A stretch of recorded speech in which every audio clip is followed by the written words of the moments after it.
So, is your business in chaos? And you can go ahead and admit it that, things aren't um, operating smoothly. You're still figuring things out. That's just fine, especially if you're new in business. But if you know your business in chaos, you've been operating your business for at least 2 years and you're still in, running things in a chaotic way, I'm here to tell you there's another way, and we're going to talk about it.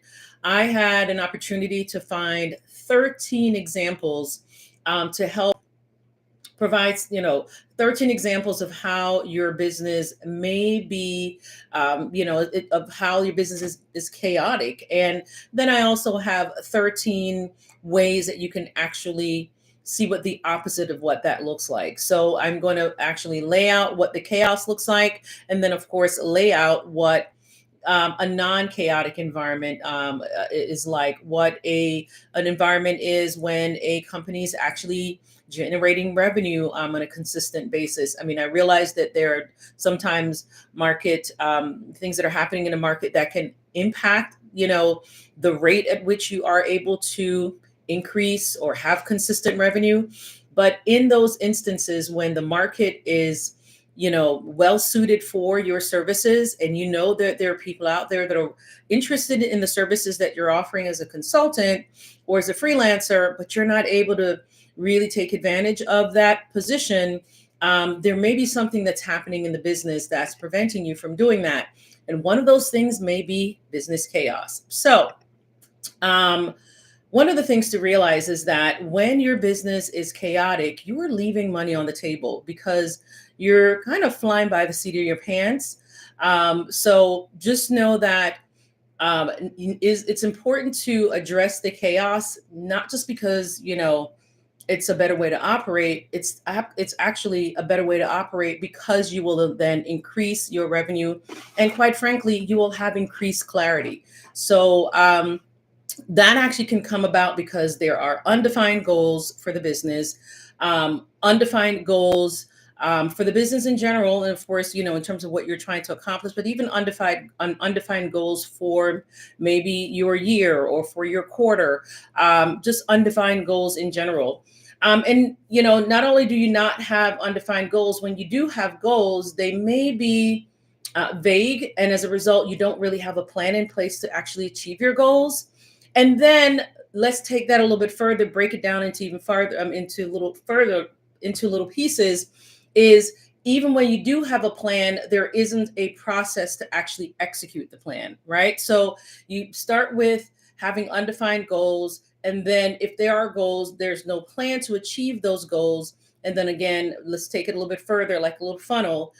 There are no processes to help you actually develop plans or implement those plans. So let's go ahead and go into some of the examples of business chaos, or the things that cause business chaos. So the first thing that we're going to mention is an undefined market. And a lot of people, and I actually include myself in that, a lot of these things that I'm talking about are things that I am just improving, or I went through these challenges myself early in my business, or I'm still trying to address these. So I'm not just speaking to you, I'm speaking to me, right? But we're going to talk about all of them. And then in those instances where we're still dealing with this in my business, then I'll be transparent and say, hey, this is something we're still working on, because I don't want it to seem as if we've got it all figured out. We don't have it all figured out. I'm learning just like you are, because who at least not in no one typically just wakes up knowing how to run a business. You get better over time, and I'm going into year 4 of my business, so I still have so much to learn. But number one, undefined market. And so that means that maybe you are a consultant, and I always go back, I always use IT or HR, but there's so many other consultants, as I'm sure you're aware of. But let's say you are a healthcare consultant. Maybe you've always worked in healthcare administration, and you know how to run a department of a hospital or a department of a large clinic, whatever it is that you did professionally. maybe when you had an employer and now you are a healthcare consultant. But because healthcare is such a wide, industry, you may be trying to serve, dentists, and you're also trying to serve, physicians with their own practices, or maybe you're also trying to serve, urgent care centers. I'm just trying to think of all the different types of healthcare scenarios and healthcare environments, that, and you're trying to serve all of those rather than focusing on what's best suited to your expertise. I'm certainly not saying, cap your market. I'm certainly not saying you should not expand, but I'm saying there may be markets that may not be well suited to your expertise. And sometimes it's very, very evident. So that's an example of an undefined market. Or maybe you use in the same scenario, you're a healthcare consultant, and now you've decided to go into serving school districts. And so that's a completely different industry or a different environment altogether. It doesn't mean that your skills can't be translated, but now you're serving a very wide healthcare market, and all of the sub-markets within healthcare. And then also you've added to that a school district or school systems. And so it just, again, that undefined market, it becomes problematic. And now you're trying to serve too many masters. And then there's undefined goals. We mentioned that earlier. So this is something that our company is working on. When I say our company, I mean me. I'm working on now. We have been able to implement, quarterly goals. Like, this is the goal the goals that I have for this quarter, and I'm going to implement them. And we're, one of the things I'm good at is, coming up with a goal and implementation. What I may not be as great at is measuring our success towards that goal, pivoting based on that measurement, maybe even adjusting the goal upward, right? I'm not going to adjust the goal downward, maybe adjusting the goal upward based on whatever pivots I made as during the process. So it's those checkpoints that I know I want to get better at, right? So undefined goals is important because you need to understand what you're trying to accomplish so that you have a North Star. If you know that you want to earn, $100,000 in the final quarter, $100,000 in revenue in the final quarter of the year, and that is your goal, what are you going to do to actually achieve that goal? So, what are the steps that you're going to take? There's just some things to consider, in terms of what you're going to do to achieve the goal itself. Undefined services. And this is something that I never really had undefined services. Always knew what kind of services I would offer, knew coming into the business that I currently have, what I knew was going to be valuable because I was doing it in I was working in corporate and other in nonprofit environments. So I knew what was valuable to those markets, right? So I knew what the services, but say, for example, you are not having defined services is going to be confusing, not just for you, but definitely to the market that you're trying to sell to. So one of the things I really pride myself on is when I'm having a call with a prospect and I'm listening, because that's what you should do when you have complimentary consultations, is do mostly listening. Let them speak, because as they're speaking, you're actually picking up on clues into what they say they want versus what they actually need. And so it also gives you an opportunity to really kind of tap on that soft spot, that area that will make them respond, and then tie that to a service that you offer. And so I've gotten better, and definitely can improve on how to identify the difference between what they're saying and what they say they want versus what they actually need, and then aligning that with one of the services that we offer. So just wanted to make sure that you understand that having undefined services impact almost every area of your business, and it impacts your messaging. That means that your social media posts, it means that any ads you run, it means that any content on your website, it means in your email marketing, all of that is going to be confusing because your services aren't defined. So it impacts your outward messaging. It also impacts any one-on-one engagements that you have with prospects, and even with clients, the ones that decide, you know what, I don't really understand the entirety of this service, but I believe that this person can get it done. So I'm going to go ahead and take a risk and hire this person. But you want to be able to really define those services, and the services aren't just what you put in the scope of work. It's that's a breakdown of that service, to a certain extent. Again, I always share that sometimes you don't want to provide too much details about what's in the scope of work, but outward communication is impacted by that. Your communication with prospects is impacted by that. And of course, any team members that join your firm are also going to be confused, whether it's a contractor that you hire for a short-term project, or a contractor like a 1099 that works with you for an extended period of time, or an employee. They're going to be confused if they don't fully understand what the services are. All right. Now, another one is undefined service delivery. And that means that you know what the service is. Unfortunately, you hadn't figured out yet a consistent way of delivering the service. And so it looks different all the time. Even if, we expect that, of course, there's going to be differences between clients. And, you may be delivering the same service to two different clients. And so how that's going to look a little different because the clients are different, right? Their scenarios are different. The number of employees, the number of resources, their specific challenges are going to be different. But the way you deliver the service, there needs to be consistency in the delivery, because you know what to do next. It's one less unanswered question in that entire engagement. So undefined service delivery is definitely one of the things that's an example, or a sign that you have a chaotic business. And then absence of reliable and updated templates, right? So I remember when I first started the business, one of the first things I knew I was going to need to do is decide what my proposal template is going to be. What is my different, what template will I use for that? I created a number of templates over the years.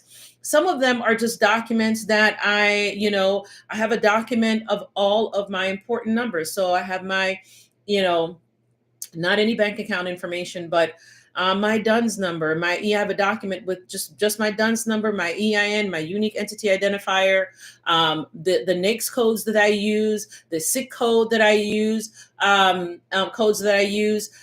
Typically, just a number of important various numbering systems, numbers that are aligned with the services that we provide, or aligned with our organization. Have all of that in a document. So that's just one example of something that whenever I need to know what our unique entity identifier is for whatever it is I'm working on, I can actually copy it and put it in whatever form I may be filling out. So that's not necessarily a template. It's just an example of something that I create so that I'm not searching for it every time. I'm not having to do a search in my email every time to find an email from sam.gov that tells me what my unique entity identifier is, or my cage code. Okay. Or what NAICS codes have I registered in various portals using. So just wanted to make sure we talk about that. But yeah, making sure that you have consistent templates is going to be really important. And then no contracts. I'm familiar with organizations, I'm sad to say, organizations that are hiring contractors with no contract in place. And that kind of informal way of doing business is such a telltale sign about a lot of things. It says it really reveals, I would say, it reveals so much about a company that doesn't even take the time to make sure that they have a signed contract in place with a vendor. So that's really, really, really, really important. I won't even hover, or I won't even go into that any further, because I think it goes without saying that that's just not a good way of doing business.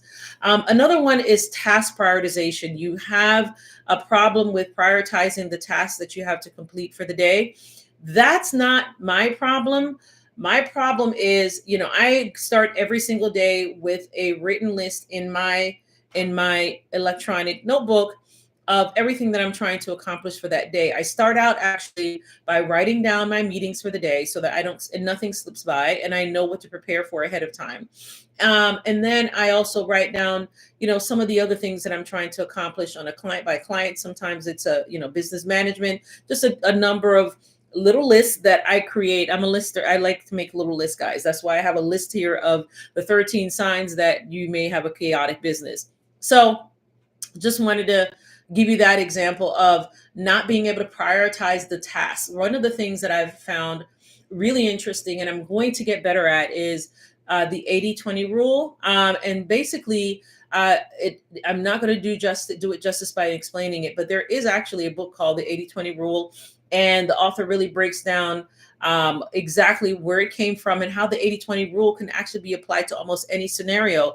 The 80-20 rule, in the simplest way I can explain it, probably the best way I can explain it right now, is that it's 20% of your actions that's really going to glean the most results. Not all the eight, not the send an email to so and so. All of these little tasks aren't necessarily are going to give you the best bang for your buck, so to speak. It's typically a 20%, and your job is to figure out what is the most impactful 20%.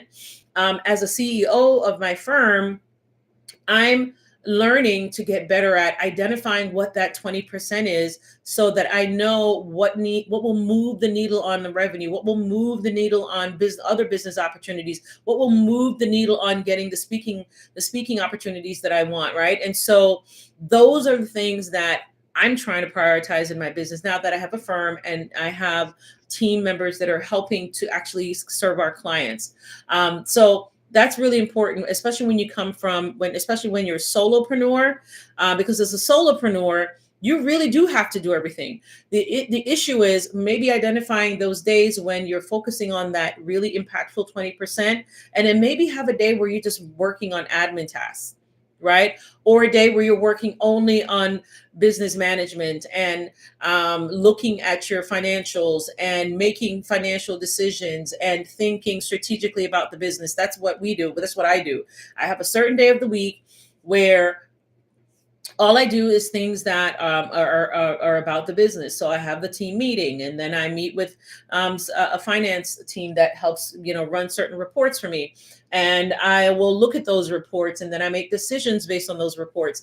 This doesn't happen as consistently as I would like, but just know that it does actually really, really does help a lot, right? So just want to make sure that you think through the task prioritization. It is so, so, so important. But definitely read that book, 80-20, the 80-20 rule. It helps you really think through what is the 20% of the things I should be focused on today that's going to really move the needle and really help me grow my business to the next level. Not all the admin tasks, not making the copy, not doing all these things. It's that 20% that's going to really get you to your sales goal.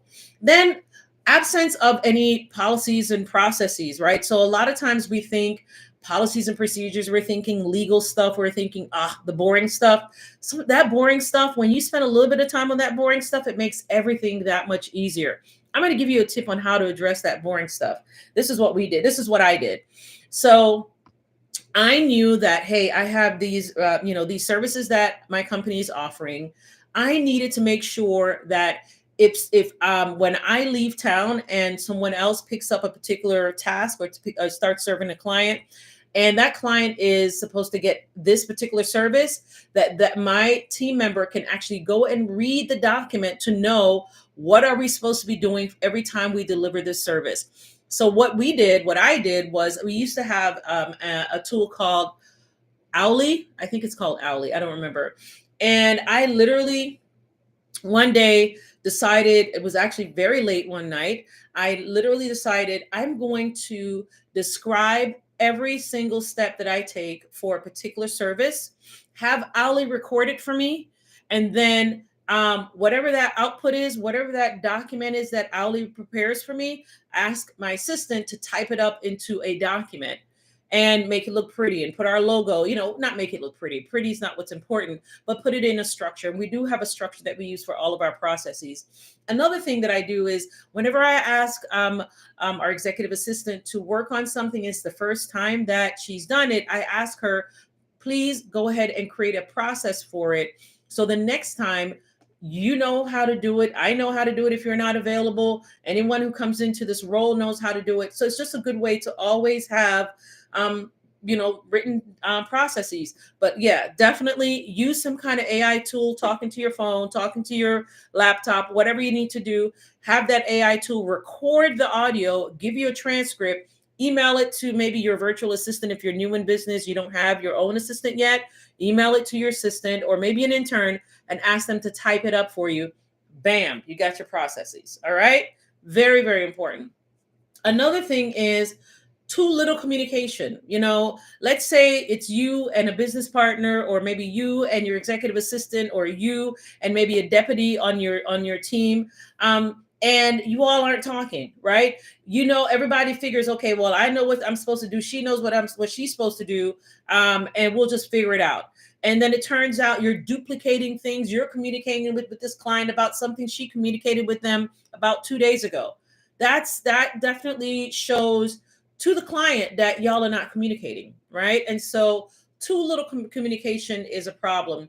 I was trying to think of any examples of where too much communication could be problematic. I can't think of an example. I'm sure they exist, but I couldn't think of it. Maybe it's because of the size of my firm right now. Too much communication isn't the problem, because we communicate about those things that are really necessary, right? So we have our weekly meetings. Then I have one-on-one meetings with each of the consultants on my team. Then I have a one-on-one meeting with the executive assistant. Every single week, we have these one-on-one meetings.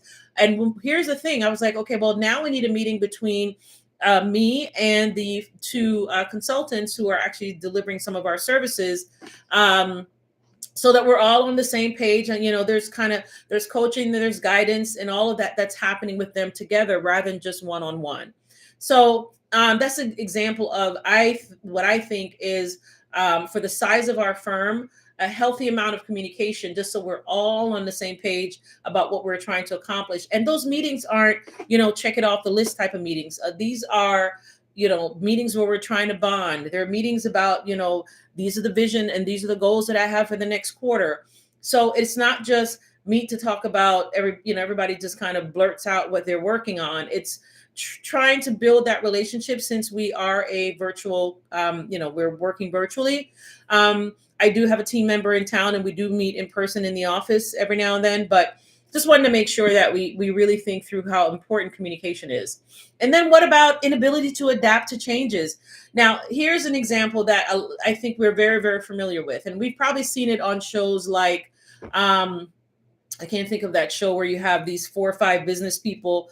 They're all like, I think they're, no, I don't think they're all, I wouldn't say they're venture capitalists. They're the Shark Tank.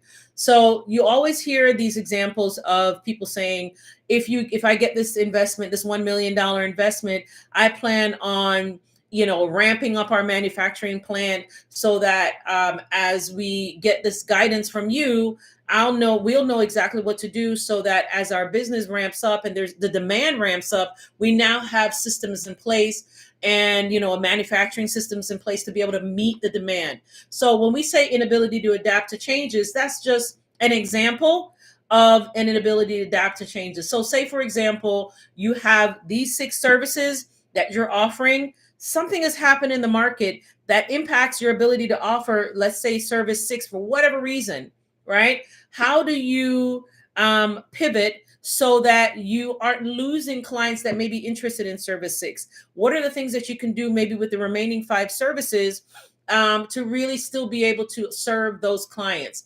Probably not the best example, but that is an example of inability of something that can change, and you need to be able to adapt to that change. So adapt. You need to pivot, and then you need to adapt, right? So just want to make sure we are focused on that.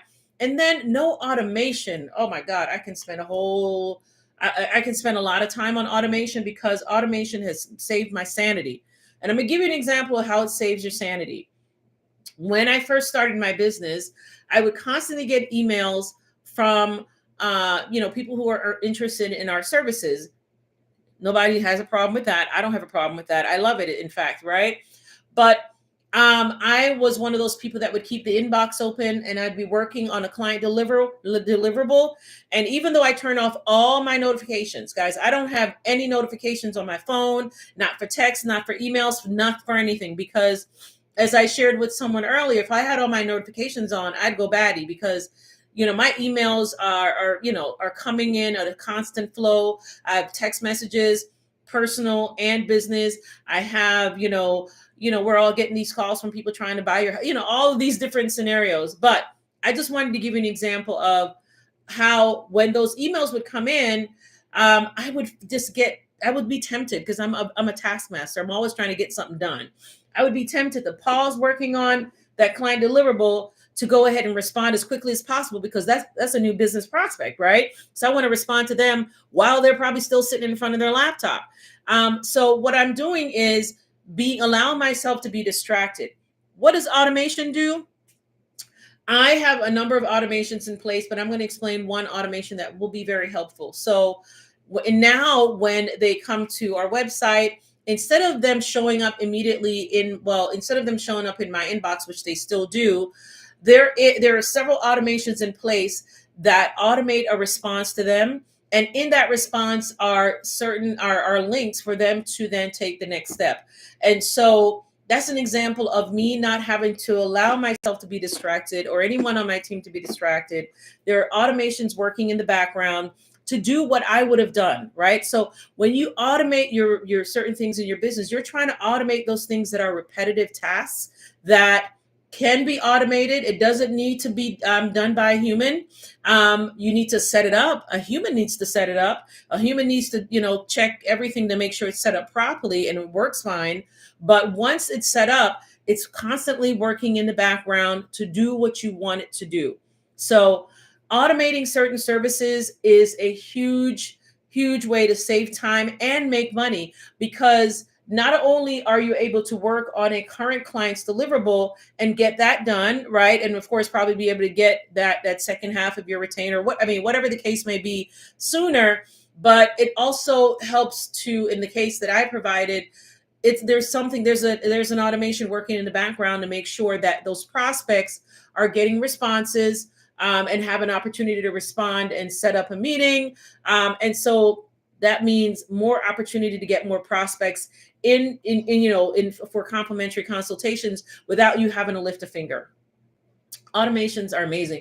That's just a very simple automation. We have other automations that we've built up in our business. So, for example, for those of you who register for the Ready, Set, Go Consult membership, there's an automation that is happening. Once you register, there are certain things that we have in place so that but there's just certain automations we already have set up. We also have another automation where, and by the way, if you guys aren't familiar with an application called Zapier, I highly recommend you look it up. It's called Zapier, Zapier.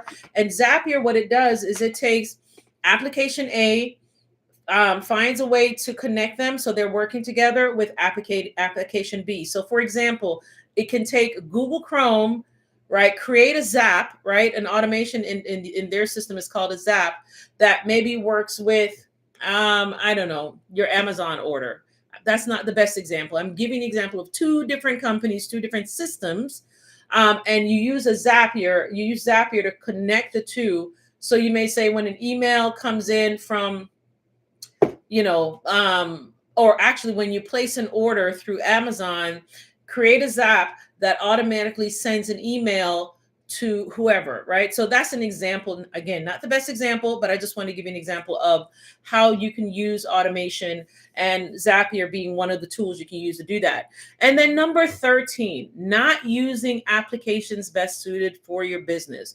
So we out here in this internet space, right? We are all hearing about this app. We've got ads telling us that this is the best thing for our project management. This is the best thing for, creating invoices for our businesses or running financial reports. We've got ads telling us this is what we're supposed to use to, for email marketing. We're getting ads and messages at us all the time.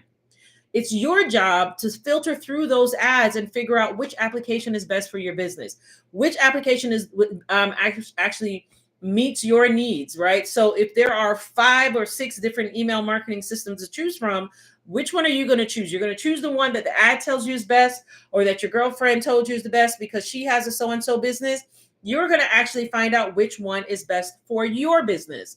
Which one is best? What interface do you like to use? So, for example, very familiar with a number of email marketing systems, but just when I was switching from MailChimp, y'all know about MailChimp, that was many years ago.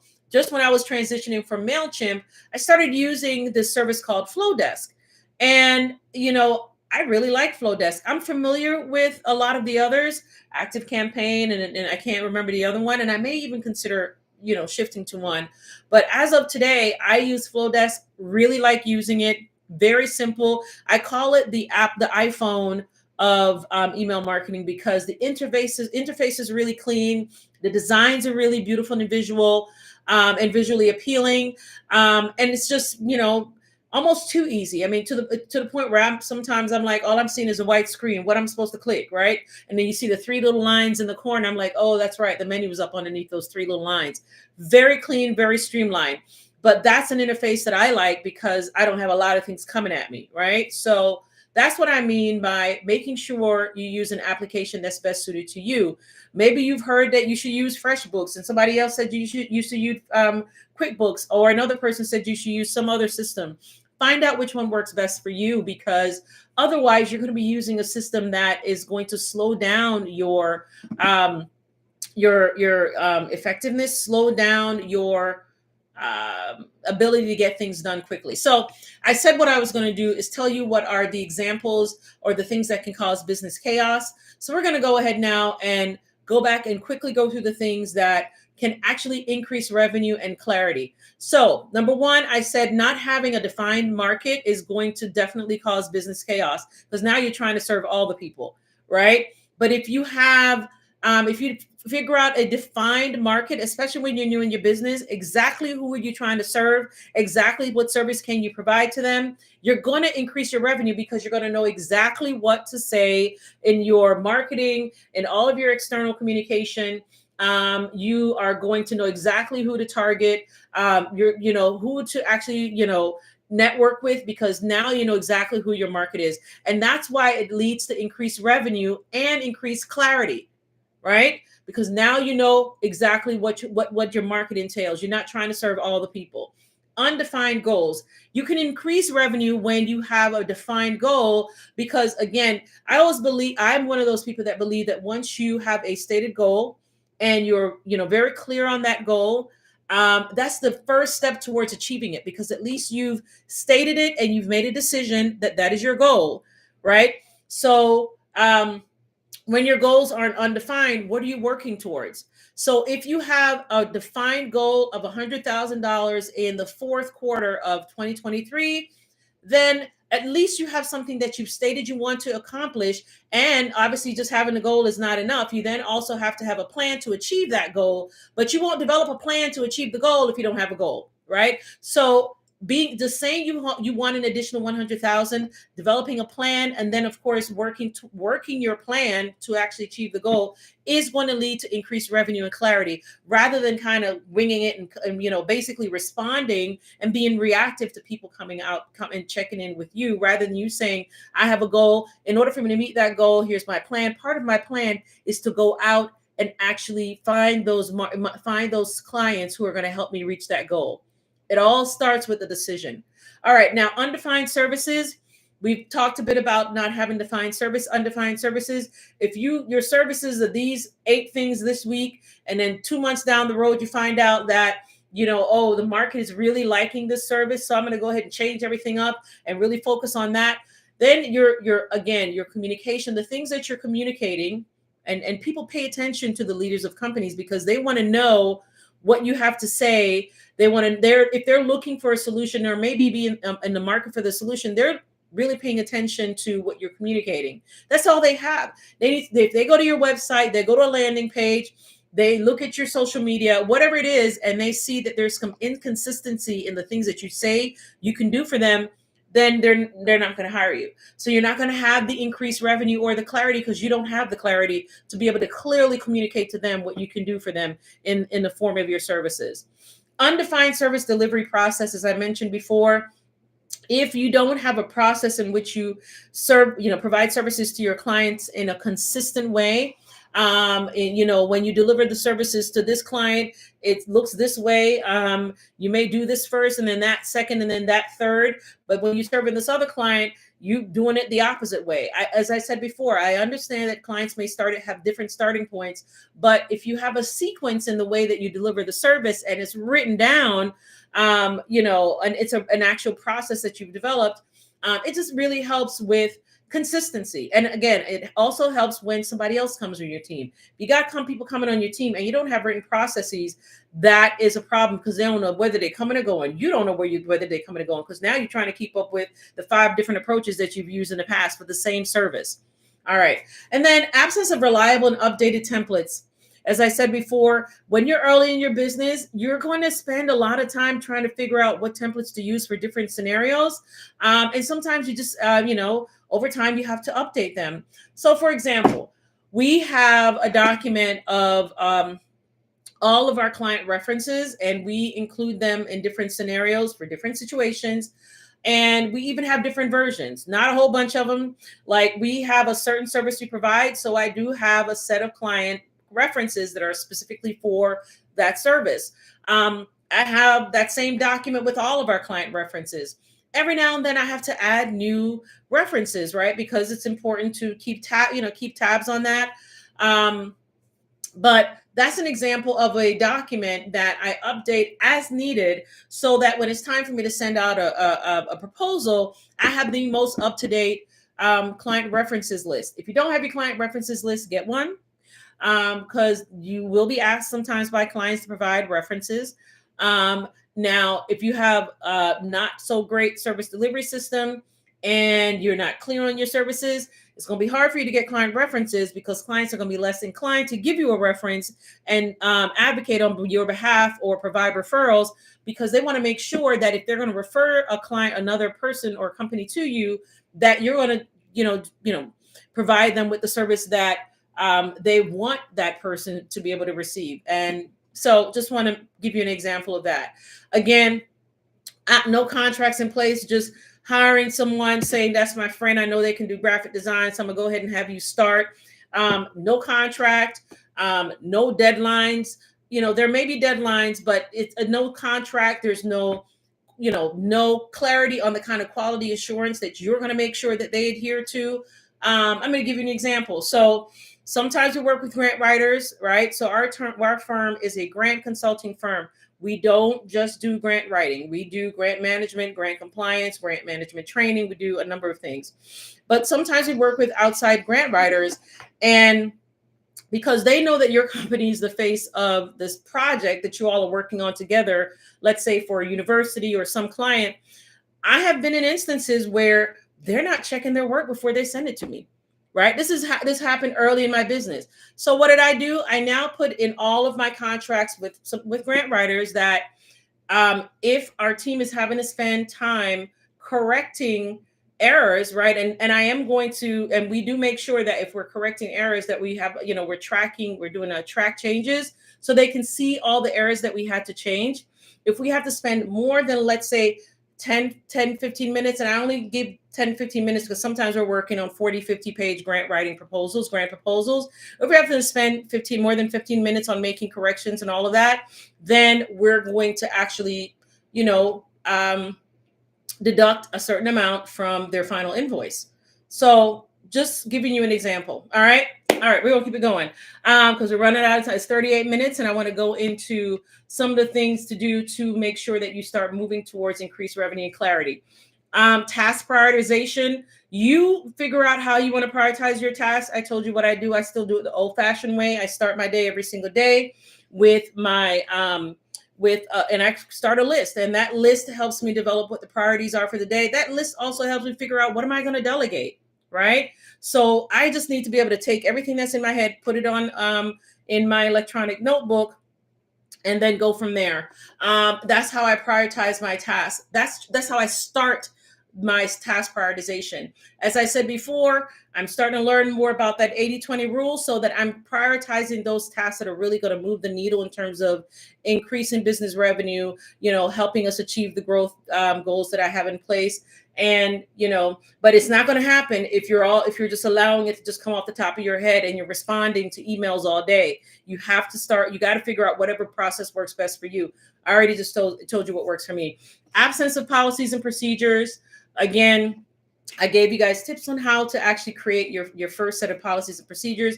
That's a great tip. If you didn't get it, please listen to the earlier part of the video. Too little communication. You determine what's best for you and your team. Your team right now could be you and a virtual assistant. Your team could be you and a 1099, right? That you paid that works 10 hours a week, but that is still a part of your team. If you're not communicating with that 10-hour a week 1099, then that person doesn't have clarity on what you want them to accomplish. Okay.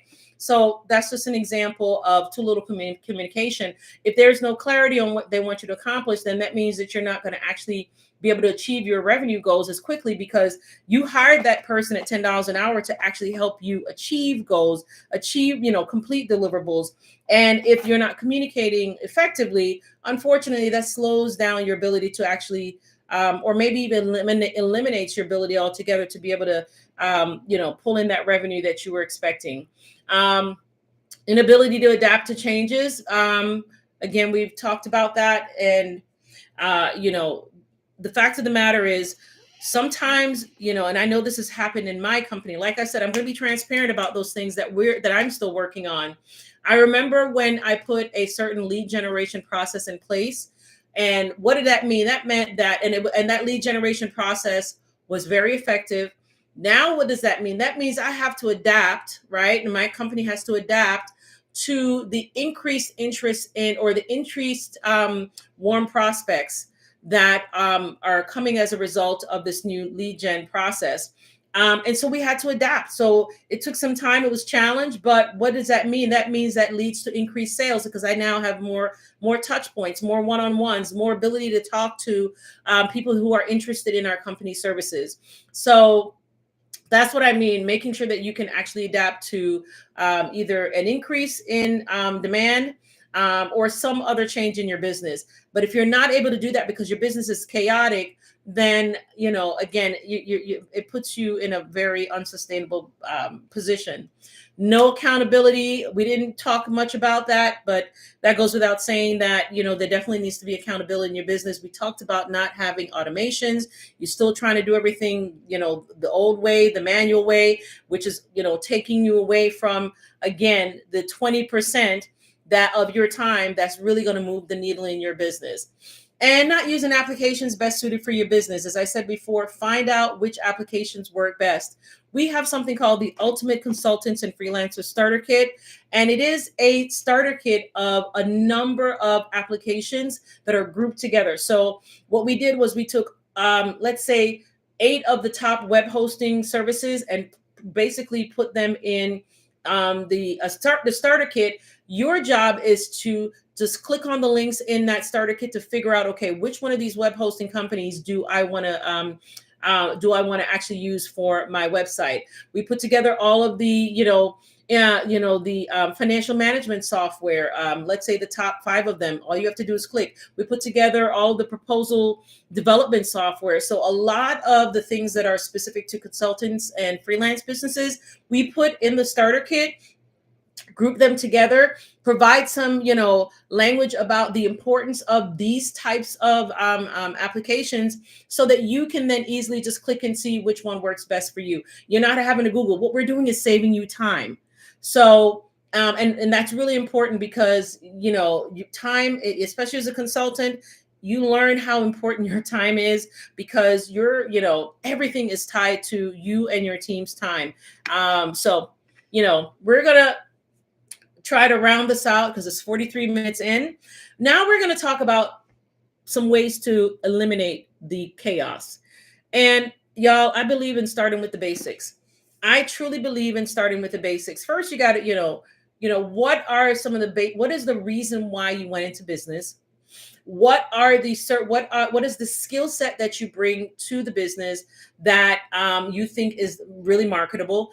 Who are the people who are willing to buy those services, and not just what industry, specifically what are the positions that are actually hiring businesses like yours. For example, for the work that we do, we focus on grant management. We help clients manage multi-million-dollar grants from various government agencies.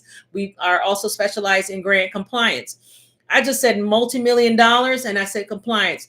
Who at an organization is going to be most interested in that? It's going to be the CFO, it's going to be the VP of finance, it's going to be general counsel, it's probably going to be the CEO, it's going to be the executive director. It's those people that have a big picture of what's happening, and they understand that non-compliance can hurt their company's bottom line. It can hurt their company's reputation, right?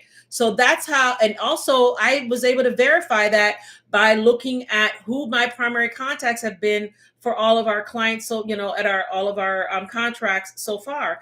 And by far, it's the CFOs that are hiring our firm. Right. So that's why, start with the basics, because when you're very clear about, why you went into business, what services you have to offer based on what your skill set is. And I call it your SEEK, your skills, expertise, experience, and your knowledge. And then, really think through the industry and market, and then even the positions that are going to be hiring your firm. That really helps you come up with, you have some clarity. There's some other things that we teach in the Ready, Set, Go Consult membership that really helps you understand the basics. We start week 1 with the basics, right? And we ask, there's a workbook that helps you really think through. We give you a lot of pages so you can type out, in a fillable form, all the things that you probably haven't given a lot of thought to. But once you give yourself time to really sit and think about some of these basic things, then it helps. You can now build on that foundation and you have a lot more clarity. That's why the membership and the accelerator program itself is so helpful, because it gives new consultants, even consultants that have been in business for a while, clarity, because they now have better, more ideas, or more, they've really thought through what forms the foundation of their business. So that's just week 1. Week 2 and week 3, week 4, and especially week 5, we just kind of take it up a notch, right? Because you've already built the foundation. Now let's build on that foundation. By the time the 8th week comes, then you just have a lot more. You're ready. You know exactly what you need to do to take your business to the next level. So, and then also you want to tee up your processes. Now you got your foundation.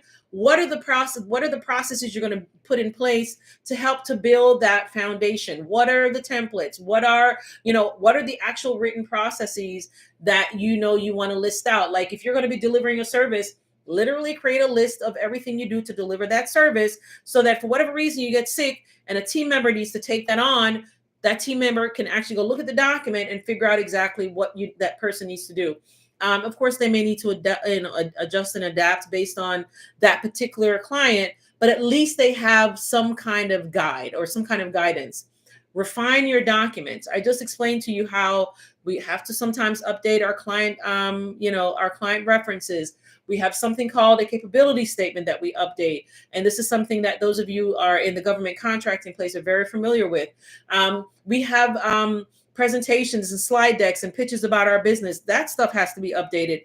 So just want to make sure. And we have a number of other recommendations that we also provide in the accelerator in the membership program. And then there are quite a few other things that I would recommend, but I'm going to end with actually 2 more, and that's get a reputable business coach. And I'm going to start by saying, I understand. By the way, if those of you are out there have any questions, please drop a question, whether you're watching me live or you are watching me after the fact. Drop questions in the comment section. I am looking at the comment section and will definitely respond as quickly as I can.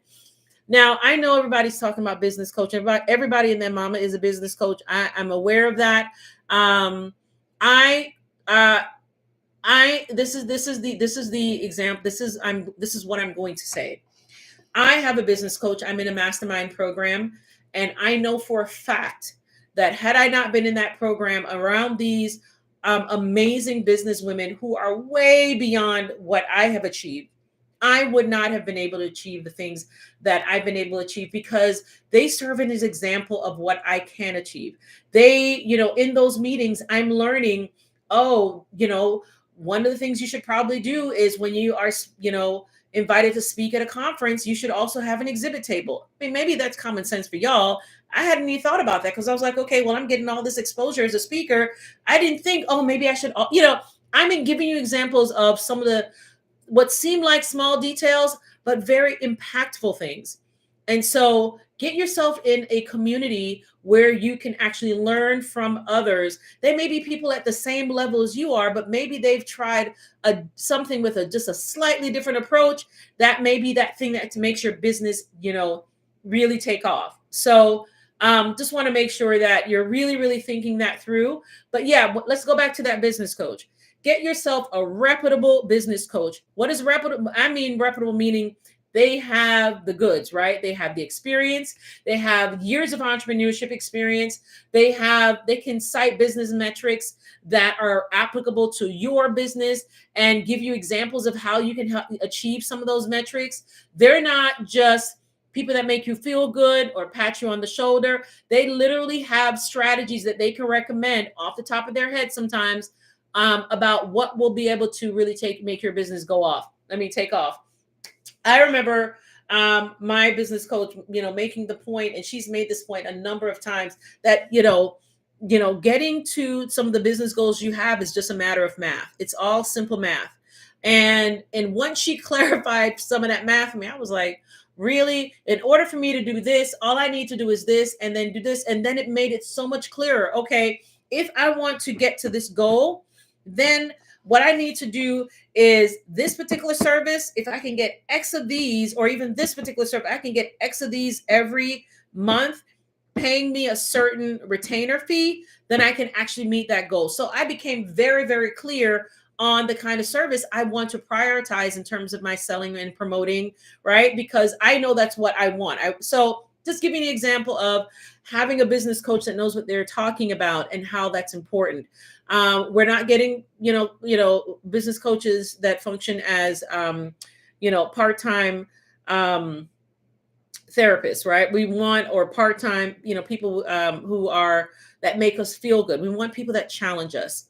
And they are prompting you to get to the solutions. They're not just talking and saying, this is what you need to do. They're prompting you to think through the solutions that are best for your business. But that prompting is done based on their expertise. They know how to tee things up so that they're leading you to the answer that they know is inside of you, but you just haven't connected those dots yet. Okay. So getting a business coach really does help your business. And then the final thing I'm going to recommend is, sign up for, and I'm not one of those people that believes that you should sign up for everything. In fact, I'm only a part of, I think, one or two. Is it one or two? One, right? Just that mastermind program. I'm not one of those people that sign up for every shiny thing. I know people that signed up to like 5 or 6 different programs. I'm only signed up to one program. I actually do have another program, but that's more for my financial independence, retire early, which is not necessarily tied to the business at all. So, but find a program such as the Ready, Set, Go Consult membership program. Here's why. In order for me to get to this point, I started at zero. Meaning I didn't know what services. I had an idea what services I was going to offer. I just knew I was going to start a business. Over time, I learned about building my business website. I learned about the services I want to offer. I learned about, how to, my pricing, which, still, of course, working on that. I learned about what's important. What are the things that really stand out in a proposal? And I've, modified proposals over time and refined it, right? So over the years, I've learned a lot of things. And I still have a lot more to learn, right? I definitely still have a lot more to learn. But the things that I've learned, I've been able to put into that membership program, into the Ready, Set, Go Consult Accelerator. What does that mean? That means you don't then have to take, 3 years to get to the point where I was, right? You can probably achieve all of that in 8, 9 months, maybe a year. Why? Because it accelerates the process for you. That's the purpose of an accelerator program. It accelerates your growth because it's been packaged in a way so that you don't have to spend a lot of time researching and figuring this out. Okay, well, that didn't work. I got to pivot and now try this other thing. You don't have to do that because someone has created an accelerator. So the Ready, Set, Go Consult membership does have an accelerator program. It's an 8-module accelerator. It has workbooks. It has, what's really important though is the community, because what we're trying to do is make sure we have a community of early stage consultants and other freelancers who can learn from each other. I will be there. I am actually there in the community once every month doing live coaching sessions. And then of course you sign up, you get, hot seat coaching opportunities. So it's not just learning, it's learning, but also community building. And of course, opportunities for me to share what I've learned with you.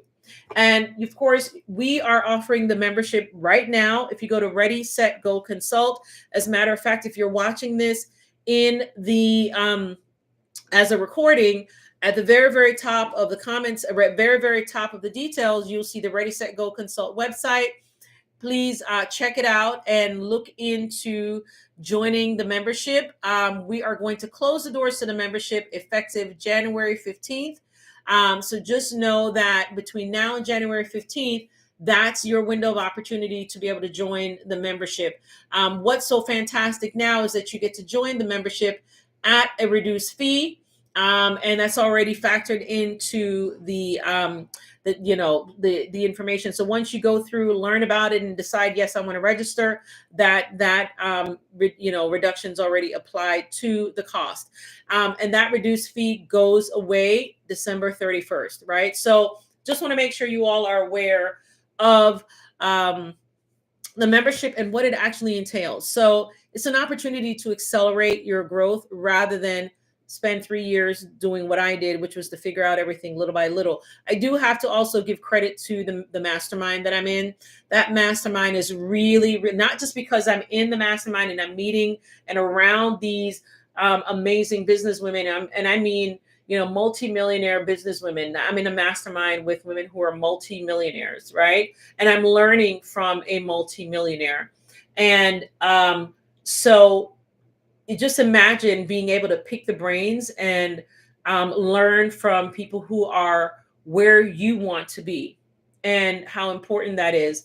And, sometimes people don't understand the value of that, but that really is really, really important. That's why, so I'll leave it at that. Now, if you have any questions, send me an email. My email address is in the notes section. We have gone to 57 minutes. This is the longest one we've ever done, y'all. It's the longest live, but, happy to do it. I really, really enjoy doing these lives. And just, again, remember to drop any questions that you have, and I'll respond as soon as I can. If you enjoyed this, be sure to subscribe. And, also make sure you press the notification bell. I am doing these lives every week, and we have a different topic every week. So make sure to subscribe so you can get notified when we have a new live. All right. Thank you. Bye, y'all.